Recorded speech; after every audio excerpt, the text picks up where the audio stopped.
Hello and welcome again to another episode of One Starfish, where our mission is to help change the world one person or one starfish at a time.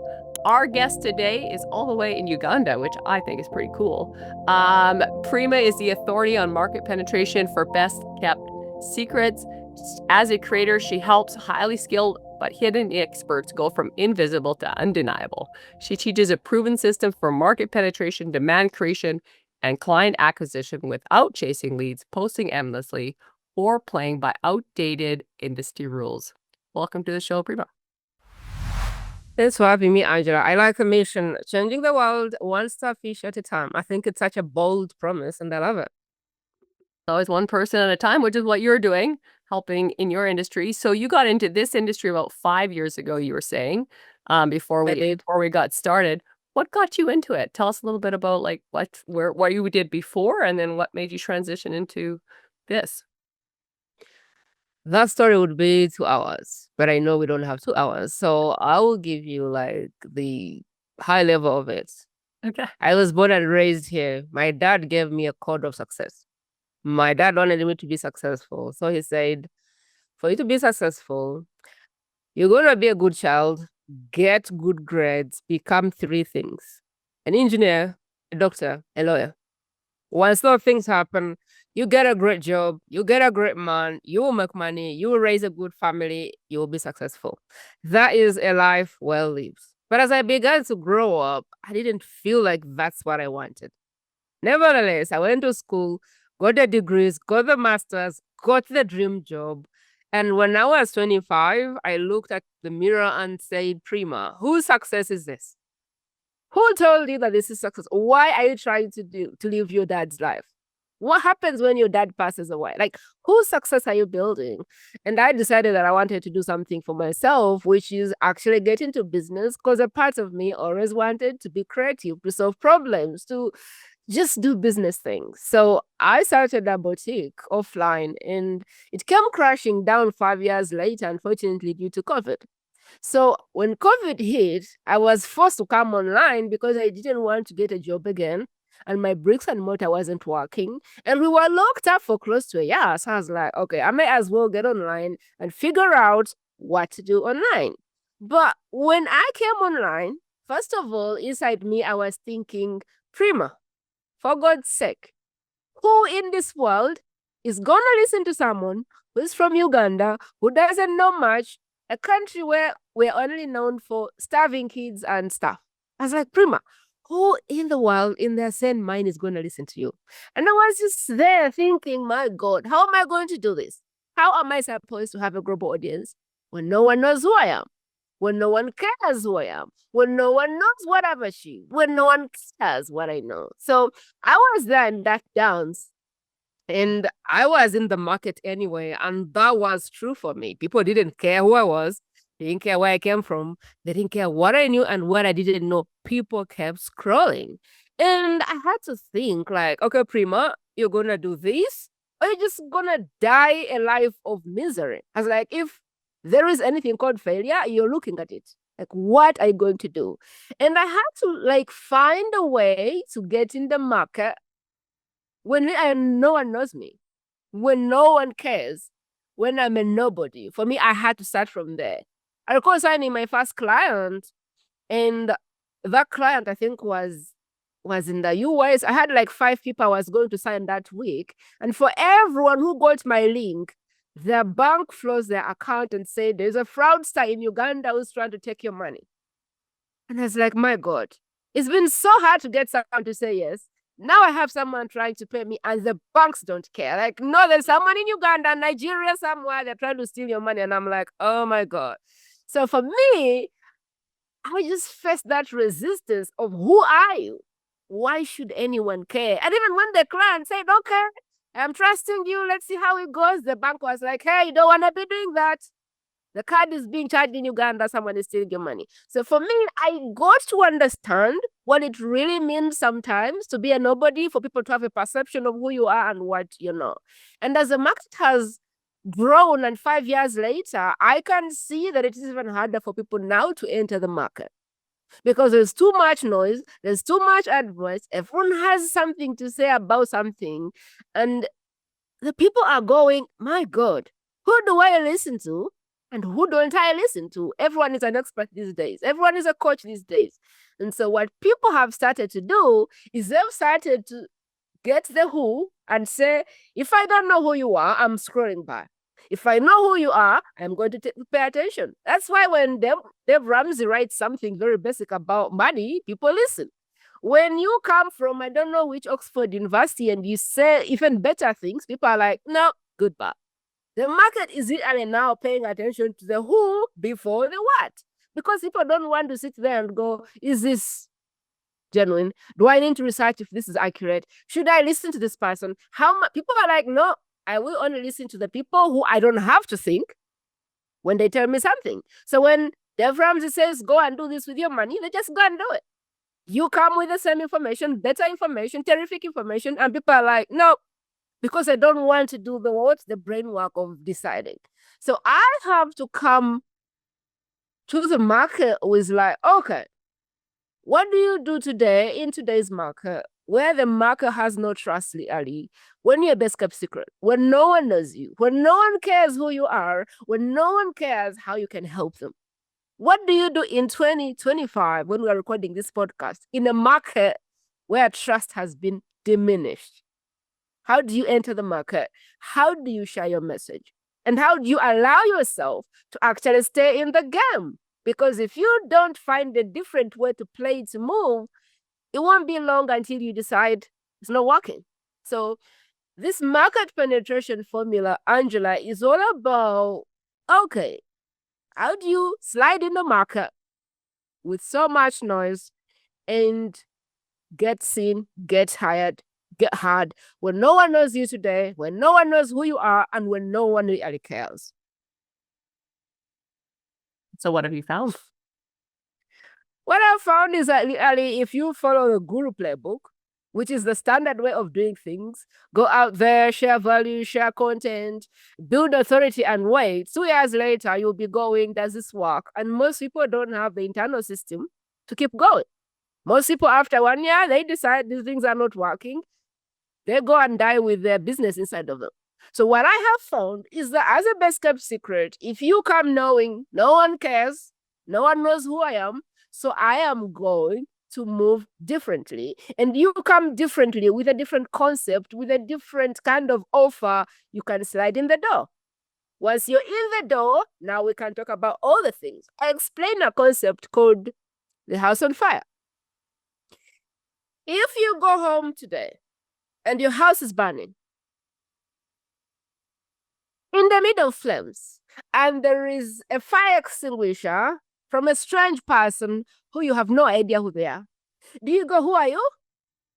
Why should I take your fire extinguisher? Just grab it. Or do you go, give me that, we'll talk about who you are later? Right. So totally. Where did you come from? house I don't know. but Doesn't matter. I don't care. I don't care. I don't care who you are. I don't care where you come from. I don't care. Give me their thing. We'll talk later. So when you're a best kept secret and no one cares, what you want to do is you look at the work you do and you go, what is the house on fire moment for my people? Because that will get you in the door. Once you're in the door and you're a nice person with a great heart, now we can start from there. But if you keep solving vitamins and giving people vitamins and talking about what Tony Robbins is talking about, it's not going to happen. You're going to just be there as a best kept secret. People are going to keep scrolling. You talk about money all the time. They scroll. Dave Ramsey talks about money. They stop. When you have a fire extinguisher, now you can get in the door. Once you're in the door, now we can move to the next step, which is your house on fire offer, which is your fire extinguisher. Now you're getting paid. When a buyer is in motion, they're in motion. When someone pays you once, they're likely to pay you again and again and again, especially if you know what you're doing. So my work is for best kept secrets who feel like no one cares who I am. I feel overlooked. I feel ignored. I feel like I am the best kept secret out there. What do I do to enter a market where no one pays attention, where no one cares? I have done all the things. I've posted. I have shared value, and I do not know what else there is to do. What else there is to do is stop and ask, What kind of stuff am I talking about when I go on podcasts? What am I talking about? Is it a house on fire situation? Every industry has that. Every industry has that moment. If you go to jobs, someone who has been rendered redundant today, that's their house on fire. They're looking for a new career. If you sell healing work, someone who's been heartbroken today, that's a house on fire. Why do I keep getting into these toxic relationships? This is a fourth breakup, fifth breakup. Why can't I find my soulmate? That is a house on fire. There is going to be house on fire moments in every industry. If you sell gowns, good. When they propose to someone, that becomes a house on fire. Okay, where am I going to get the gown from? There is a lot of house on fire moments in your industry. You just have to look around and say, what is the moment in someone's life that tells me that they are looking for this solution and they will stop at nothing to get it. And if you show up with the answer, they will take the solution. It is when I burn my hand and I am in so much pain and I want a painkiller, am I going to go, I don't know, what pharmacy are they registered with? Like, I'm not going to think about that. If I need someone to stop my bleeding, the next person who can do it will do it. Once that's done, then now we can think about all the things. So as an expert who has an expertise, if people are not paying attention to you, I want to challenge you to think about what's your concept in the market, what is your house, what is your fire extinguisher thing, and what is your process in getting someone from they've given me a card once to now I can have them for 12 months. Like, what system is that you're using? Because that is the market penetration formula. How do you go in a market and turn yourself from a nobody that nobody cares about to people clearing space for you because the owner of the house can see you from miles that you have a fire extinguisher. And every car is being put aside and they're giving you the spot to pass because you're carrying the thing that everybody cares about, which is you're going to save the day. Like, how do you create that situation for yourself? That's the work I talk about. Night and day, I could talk to the cows come back, Angela. I wouldn't be done. And feel the passion. What was your business? I love this. What was your business before you had to pivot and get into this? Offline, I was like a stylist. So I dressed men, confidence and stuff. Oh, I then came back and started helping people get paid for who they are, personal brands. When I was starting, it was easier to just be yourself, share your story, share what you're doing, and people would just want it. And then I think the market got really they got really to a place where people didn't believe you. So people could see on radio or TV or newspaper or Forbes, and they'll be like, we don't care. People could see you on television before and buy from you because you're on television. People could see in Forbes and hire you because you're in Forbes. People could see you on any platform and decide you're credible. Today, people see you in Forbes every day for the whole year and they don't care. So I went from that business of personal brand and I realized that personal brand is nice, but no one wants a personal brand. People want to solve a problem. So I was like, okay, if no one knows you, trying to be a personal brand right now only works when there is trust. And right now we're operating in a very low trust industry. So then I moved, but I've always been like, okay, how do you get clients? Because if you're getting clients, we have time in the game. If no one is hiring you, it's like we are on an expiry period. If you have all the good wish in the market, you want to help people, you're a nice person and all the things, and no one hires you for 2 years. I don't know if you know, you don't know, but there's like a thermostat inside you that begins to get louder. You can't do this. This is not working. And you end up quitting 2 years later if no one is paying you. But if we can solve that problem of how do we get you paid, I find that most people will stay around if their business is self-liquidating. So then from personal branding, I went to monetization. Like whatever you did, coaches, course creators, consultants, how do you get in the market and monetize? Because when people monetize, then they have a chance to play much longer. And then I realized that the problem wasn't even monetization. It wasn't even pricing. It wasn't even say, give me money. The problem really was no one knows me and no one cares. And in 2024, I started a podcast called The World's Best Kept Secret. And I said, I have this theory. And this theory is that you know what you're doing. You're really good behind the scenes. You can help people one-on-one. You're the best in the world. But right now, you feel like you're a best kept secret, and people don't seem to care about who you are. If that's you, raise your hand. I had 500 people raise their hand to come on my podcast and talk about their message. And I was like, okay. So there is a group of people that agree they're best kept secrets. And as I start with these people one by one, I began to realize that the problem is they're doing all the things, but no one cares. And so I came back with this concept of market penetration for best kept secrets, because I believe that if we can get in the door, we can win. But the moment we keep doing what Dave Ramsey is doing and what Tony Robbins is doing and what Oprah is doing, then what will happen is people will ignore us until we ignore ourselves out of business. So my work really is for someone who is like, I don't want to quit. I know I have a message that helps people. I know I want to help people, but I can't seem to figure out the marketing, the selling of this stuff. I can't seem to get people to pay attention. If that's you, this entire work that I do is designed with you and only you in mind.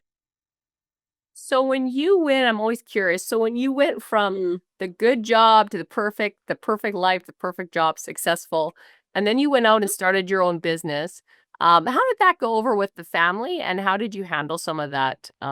Maybe there was some backlash and thoughts. So that was 10 years ago. Mm-hmm.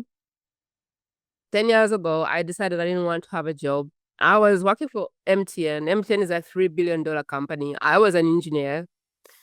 And according to my dad, I was on the right path to a successful life. And then I decided I didn't want the job. So I quit and I didn't tell anyone. I just started dressing men, and no one knew. And then one sister of mine knew, and then one brother knew, and then people didn't seem to care. They were like, fine. My dad, I never told him because somehow I didn't master the courage. Like, I just didn't tell him. So my dad passed away like 4 years ago, and he had no idea. I went home, I parked the car, I had the gifts. I think $1 looks the same, whether you're selling clothing or working for, like, I don't think the dollar is different. People can't smell if this dollar is from you being a CEO. Your dad never knew that you became an entrepreneur? He didn't know. I just wasn't ready for the moment. And I think the reason I wasn't ready is when I was 3, my brother, I think I was like 5 or 7, my brother dragged my dad to his speech day. I remember that day. He dragged him to his speech day, and my dad was so bored with school and speech day and all the things. And he said, son, what do I have to go to school? That's your mom's thing. And my brother said, Dad, I'll make you proud. I'm going to be the best, and I want you to be there. And my dad said, okay, I'll come. My dad was so bored to his like head. He went to the school. And what happened for my brother is he came third last of class. So my dad was so disappointed in him. He didn't talk to him on the way back. He reached home, he drags him in the compound, and he said, everyone, come. And he said, son, I don't want to repeat this again. But if this is your best in life, I will have no hesitation sending you to your mother to tell you who your real dad is, because I'm not him. Oh, I looked at my dad and I was like, in my head, I cannot fail. Or I cannot, in my dad's face, look like I'm failing. So I think for me, going through school, I knew that failure wasn't an option. And when I quit the job to do my business, I didn't know what would happen. But there was something inside me that just knew that I wasn't supposed to be in a job. And this wasn't something that I could explain to my dad and justify why I'm leaving a $3 billion company to this small shop in the middle of I don't know the city, because I feel like there's a calling inside me to serve people. My dad, I do not know what it could have been, but I do not know how it could have been worse than what he did to my brother. So I didn't tell him. And I loved him so much, but every Christmas I looked at him and went, I wish you knew what I do, but I didn't tell him. And he just died and didn't know that I did that. But that's what I did.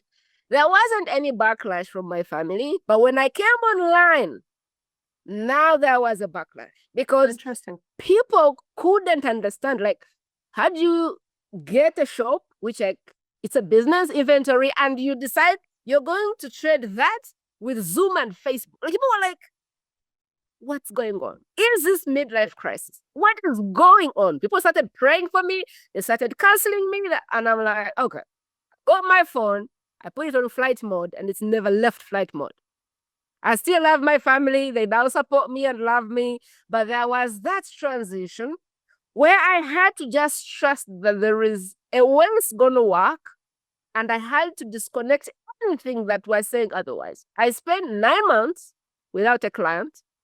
I got my first client after 9 months. And if I would have allowed my family to see all of that, I wouldn't be here. Because they had so much backlash, so much opinions, so much advice. And I was like, I don't know that anyone got the same key I got when I was born and put on this planet. I feel like there is something inside me that has to somehow show up differently. And I refuse to kill this dream within me just to do what everyone is doing. So I just went through, it was the hardest thing, I believe, but I'm still here, alive. Wow. 9 months. I love that. And did you always have, I mean, I feel like you kind of did always have self-belief, or how did you start, or self-belief, self-confidence that you knew you could win? Because most people would have quit. You know, what kept you from quitting? That's a good question, Angela. There's a man called Nick something. This man has no arms and he has no limbs. Like, he has no arms, no legs. Santosio, something like that. Starts with an S. His business is called Life Without Limbs. Okay. I do not know, but it's called Nick something. So I went to his event.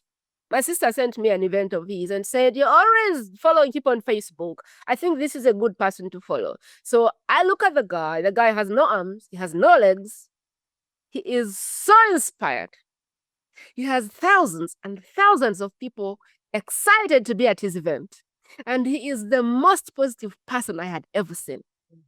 And I was going in my head, Prima, look, how are you going to be in a global market? Like, who cares who you are? Like, who are you? What do you even know? I had that little voice in my head that's saying, you're not worthy of a global market. You know, what do you know? And I was like, but why do I have this thing inside me that says I know something and someone needs to hear my story? Like, why do I feel that like I need to share my story? So I went to his event and he was saying, you see me, I have no arms, no legs, nothing.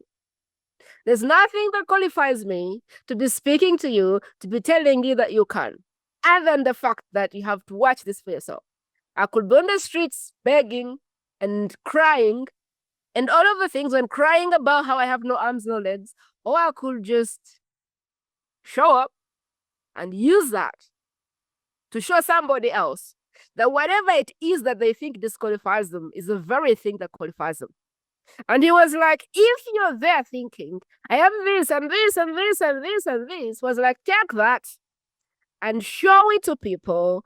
And just because you have that imperfection and you're leaning into it is the very reason why somebody else will start doing what they're supposed to do. When I started going out on podcasts and sharing my story, people started saying, if she's doing it in Uganda, I want to know how.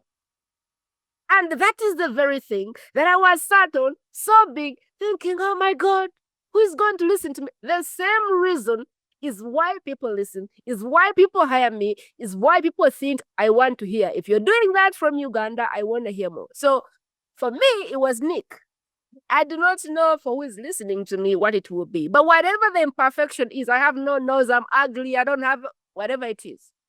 That is the same reason that somebody's watching you and deciding that, yes, they can because you can. So if you can just get whatever thing is holding you back, I have 20 divorces, who am I? Go and just tell people about the 20 divorces. Because whatever the thing is that is imperfect in your face, in your eyes, is the same very reason that somebody will decide to do this. I wouldn't be here if it wasn't for Nick and his ability to show up and say the arms don't matter, the legs don't matter. What matters is my heart and my ability to show up and serve people. If he never did that, I probably would have quit. But because every time I started to think about not doing this, I thought about Nick and I was like, no, if he can do it, you can do it. And so I didn't always have the confidence, but I saw people who there wasn't any reason why they had the success they had. And I was like, well, if this person can do it, why can't I? And as I started to do these things, I started to get some results. The longer I did it, the more I saw results. So once results start to come, I think action and results have the way of diluting your doubts about yourself. Confidence, I think, is an internal game. So the more you do things, the more they impact people. The more you see people get results, the more lives you transform, the more confidence you have internally. And I think that whatever the confidence people see on the outside is a true reflection of what you feel on the inside. And most of it is really something that can't be told. It just can't be, it just is caught on the way of trying and failing and getting up again and learning and knowing that if I am not yet dead, it couldn't be worse. Like for me, I've been in worse places. I've been in worse situations that now I can face the lion head on because if I'm not yet dead, I'm fine. Like I'll be fine. It couldn't get worse from me, if it makes sense. Good. Your thing that you think disqualifies you is the very thing that qualifies you. That's really, really cool. I love it. Well, guys, I always have 3 final questions before we wrap up. And obviously, you're going to reach out to Prima if you have some questions. We're going to have all her information in the show notes, her links, her Instagram, Facebook. I don't know where she's all on, but you'll have all that information. So you can reach out and you can tell she's very approachable. So reach out to Uganda. But I always had 3 final questions before we wrap up. The first and final question is, if someone is looking for their purpose, what's one sentence you could say that could help them find it?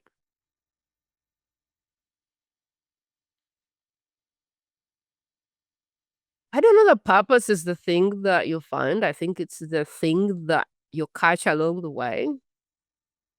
So just use whatever the lessons you've learned, whatever the difficulties you've gone through, to the service of somebody else. Because I don't know that purpose is the thing that is on the wall. I find that purpose is something you catch along the way. So if you're there waiting, what's my purpose on paper?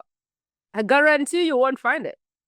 You will find purpose in motion when you start to use all your scars, all your school of hard knocks to help somebody else. Along the way, something will click. Along the way, something will be obvious. Along the way, you will find that you love doing something and like, it's just, you would never do anything other than that. So I did not know that I found my purpose.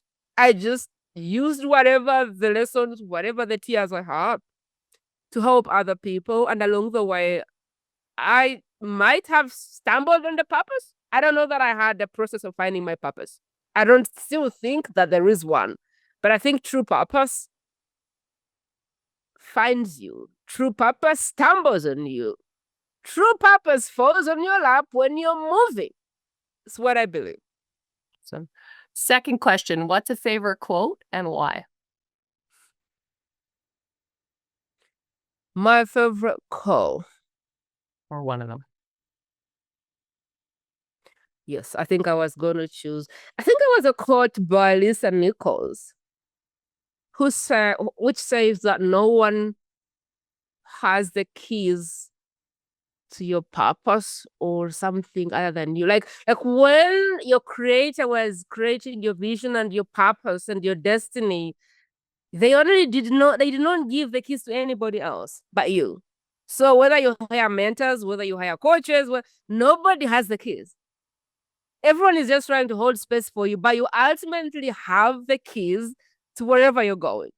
So the best thing you can do to yourself is know that no one else has the keys to where you're going. So if you expect people to come with you, you'll be disappointed. But if you can sit and say, I only have the keys to my destination, and not expect people to come along, then you'll be fine. I can't remember the quote, but it was like, no one has the keys. So don't be surprised when the people you love the most decide not to come along on your journey. I think it was something like that. Listen, Nichols. Very cool. And third and final question, what's one word or sentence you want on your gravestone?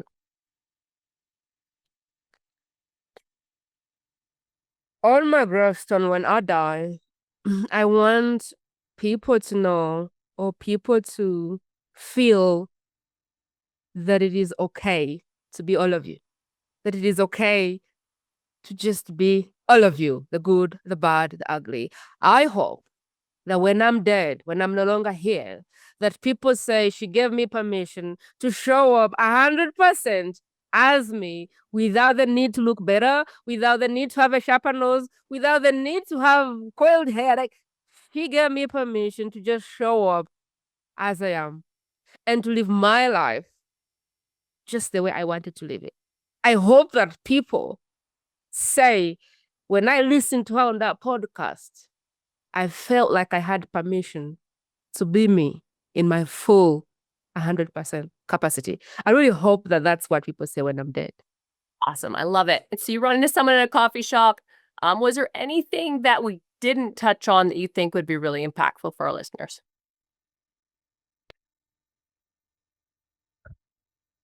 Really, the main thing for me is if you're in a market where nobody's paying attention, if you're in a market and you feel like no one cares, I want to let you know that there's a way. There's a way for you to penetrate and leave your impact. I want you to know that all these vanity metrics don't care. Like, you don't have to have 1 million followers. You don't have to have 1,000 likes under every post. You don't have to be a bestseller. You don't have to be on Forbes. You don't have to do all the things that people say you need to do to get clients and leave a meaningful impact. So if you feel like there's a calling inside you to go and serve, to share your message, to share your work, that is because there is someone on the other side on their knees crying for help, and you're the only person with that message.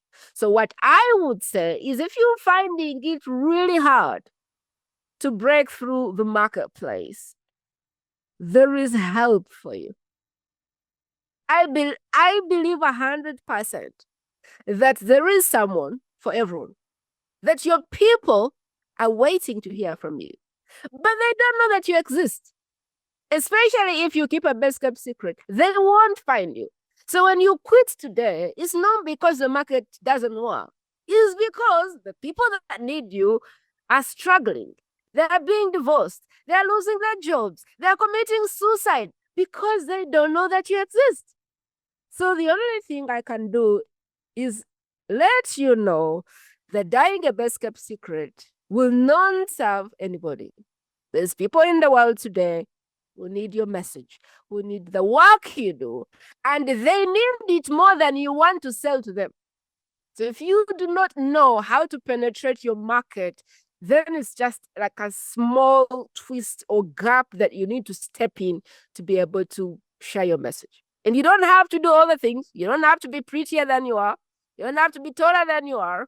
You don't have to speak better English than you already speak. You don't have to write better content than you already write. You don't have to be all the things for everyone to do that. So if you feel like you have this undeniable calling, if you know that you're a best kept secret, but there is something inside you that just keeps pulling you to move forward and serve people, trust that there is a way for you to get clients. And if you don't know how, join us on school. Let's show you.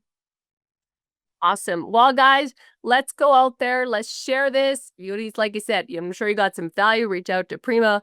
Let's go out there. Let's change the world one starfish or one person at a time.